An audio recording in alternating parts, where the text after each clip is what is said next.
warqee waaqaa kudhaama uumamaa si malee boqonnaa qabdu lubbuun namaa haqa ibsaa sammuu madaala uumamaa si malee tasgabbii qabdu sanyiin namaa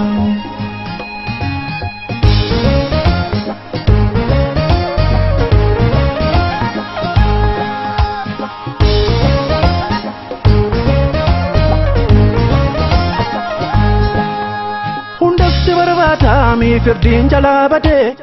sabute duka alfades sadwa tu jiratam gammade sabute duka somni balle baseti hidaya patera sabute duka namni duka kupe chabena patera sabute duka duka warqee waaqaa kudhaama uumamaa si malee boqonnaa qabdu lubbuun namaa haqa ibsaa sammuu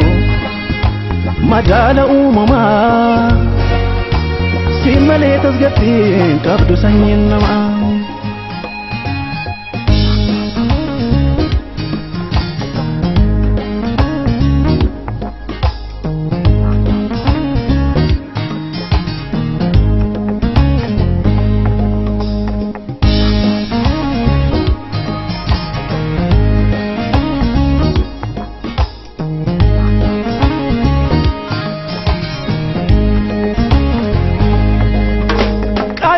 Belini morma kutegale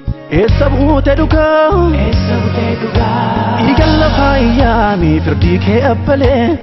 sabute duka tawsina maduka to bele marrata sabute duka na bala teketo tollor rajirata sabute duka duka warqee waaqaa kudhaama uumamaa si malee boqonnaa qabdu lubbuun namaa haqa ibsaa sammuu madaala uumamaa si malee tasgabbii qabdu sanyiin namaa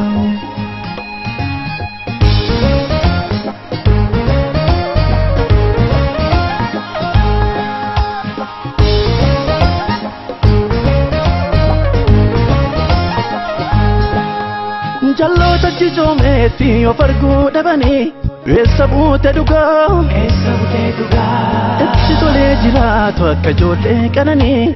sabute duka kormuu gansaaniitu ari'ee qabata sabute duka rimaan qajeelota hin dhaluun gatata sabute duka duka warqee waaqaa kudhaama uumamaa si malee boqonnaa qabdu lubbuun namaa haqa ibsaa sammuu madaala uumamaa si malee tasgabbii qabdu sanyiin namaa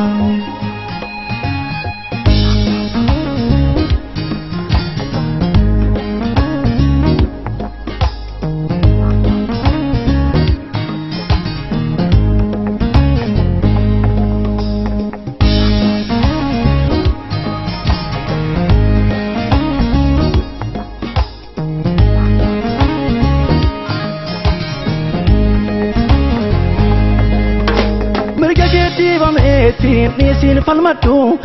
sabute duka meeshii biqiliiti daraarii jagodhu eessa buute dhugaa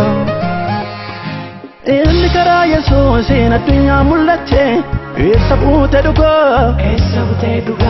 maaf taateen dubbattu maal kanaan dhokatte eessa buute dhugaa warqee waaqaa kudhaama uumamaa si malee boqonnaa qabdu lubbuun namaa haqa ibsaa sammuu madaala uumamaa si malee tasgabbii qabdu sanyiin namaa